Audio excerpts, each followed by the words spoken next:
Jagan tour పై మళ్లీ రాజకీయ రచ్చ రాజుకుంది. 10 మందితో స్వాగతం, 3తో ములాఖాత్.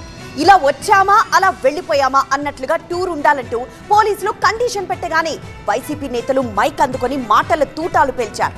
వైసీపీ విమర్శలకు అదే స్థాయిలో కౌంటర్ అటాక్ చేసింది అధికార పార్టీ. దీంతో జగన్ నెల్లూరు పర్యటన హాట్ టాపిక్ గా మారింది. హోటల్ మేనేజ్మెంట్లో గ్లోబల్ కెరియర్ ప్లాన్ చేస్తున్నారా? అంతర్జాతీయ చదువు, ఫారెన్ జాబ్ ఛాన్స్ కోసం ఇండియా నంబర్ 1 హోటల్ స్కూల్ IIHMలో జాయిన్ అవ్వండి. ఏపీ మాజీ సీఎం జగన్ ఇవాళ నెల్లూరులో పర్యటించనున్నారు. ఉదయం 9 గంటలకు తాడేపల్లి నివాసం నుంచి బయలుదేరి నెల్లూరు చేరుకుంటారు. 2 నెలలుగా నెల్లూరు జైల్లో ఉన్న కాకాణి గోవర్ధన్ రెడ్డితో ములాఖాత్ కానున్నారు. ఆ తర్వాత అనంతరం కాకాణి కుటుంబ సభ్యులతో మాట్లాడి పరామర్శించనున్నారు. అక్కడి నుంచి నెల్లూరు సుజాతమ్మ కాలనీకి చేరుకుని మాజీ మంత్రి నల్లపరెడ్డి ప్రసన్నకుమార్ రెడ్డి నివాసానికి చేరుకుంటారు. నల్లపరెడ్డి ప్రసన్న కుటుంబ సభ్యులతో మాట్లాడతారు.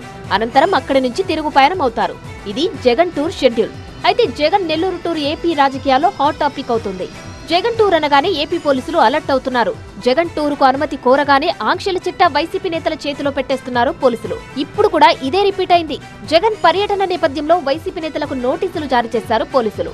అవాంఛనీయ ఘటనలు జరగకుండా ఉండేందుకు జన సమీకరణ చేయొద్దని ఆదేశాలు జారీ చేశారు. జగన్ హెలిప్యాడ్ దగ్గరికి 10 మంది మాత్రమే వెళ్లాలని సూచించారు.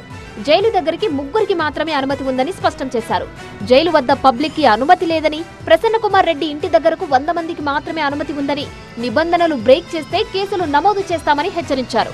బైక్ ర్యాలీకి అనుమతి లేదని, ప్లకార్డ్స్, బ్యానర్స్ ప్రదర్శిస్తే కేసులు తప్పవని, 30 యాక్ట్ అమల్లో ఉందని హెచ్చరించారు.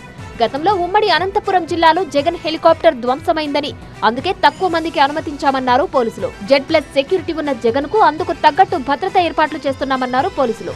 అయితే పోలీసుల తీరును తప్పుపడుతున్నారు వైసీపీ నేతలు. కాకాణి అభిమానులను కట్టడి చేయగలం కానీ వైసీపీ అభిమానులను తాము కట్టడి చేయలేమన్నారు గోవర్ధన్ రెడ్డి కూతురు పూజిత.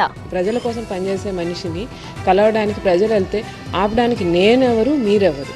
మనం ఆపితే ఆగగలరు అని అనుకుంటే వీఆర్ మోర్ దెన్ హ్యాపీ. ఆపండి మీరు. అంటే ఎన్నో యాక్సిడెంట్లు జరిగాయి, ఇక మీద అటువంటి ఇన్సిడెంట్లు జరగకూడదు. కాబట్టి ముందు జాగ్రత్త చర్యలు పాపం ప్రభుత్వం, పోలీస్ యంత్రాంగం ఆ ముందు జాగ్రత్త చర్యలు తీసుకోలేకపోతుంది. కాబట్టి మమ్మల్ని తీసుకోమంటున్నారు ప్రతిపక్షం నుంచి. అంత హాస్యాస్పదంగా ఉంది వినడానికి. జగన్ పర్యటన అంటే ప్రభుత్వానికి అంత భయం ఎందుకని ప్రశ్నించారు మాజీ మంత్రి అనిల్ కుమార్ యాదవ్. ఎస్పీ గారి దగ్గర నుంచి SI దాకా ప్రెస్ మీట్లు పెట్టి ప్రజల మీరు కానీ వెళితే, నాయకులు మీరు వెళితే మేము కేసులు పెడతాం, మీరు వెళ్ళేదానికి లేదు, ఆఖరికి ఫోన్లు చేసి మరి నోటీసులు ఇచ్చి మరి ఎప్పుడు కూడా లేని విధంగా ఈరోజు జరుగుతూ ఉంది. వైసీపీ విమర్శలకు స్ట్రాంగ్ కౌంటర్ ఇచ్చారు ఎమ్మెల్యే సోమిరెడ్డి. వైసీపీ రెచ్చగొట్టే వ్యాఖ్యల వల్లే పోలీసులు ఆంక్షలు విధించారన్నారు. తప్పులు చేసి దుర్మార్గాలు చేసిన, పాపాలు చేసిన వాళ్ళని అరెస్ట్ చేస్తే వాళ్ళని చూసేదానికి వస్తున్నారు. రెచ్చగొట్టి రప్పని మాట్లాడుతున్నారు. పొట్టేళ్లు నరికినట్టు నరికితే అని చెప్పేసి అటువంటి భాషలో తప్పే ఉందన్నమాట. రెచ్చగొడుతున్నారు. అందుకని పోలీస్ రిస్ట్రిక్షన్స్ పెట్టింది. పోలీస్ తప్పులేదు, లా అండ్ ఆర్డర్ మెయింటైన్ చేయాలి. మైనింగ్ అక్రమాలకు పాల్పడి జైల్లో ఉన్న తన సహచరులను కలిసేందుకు వస్తున్న జగన్ శాంతి భద్రతలకు విఘాతం కలిగిస్తున్నారని మండిపడ్డారు మంత్రి ఆనం రామనారాయణ రెడ్డి.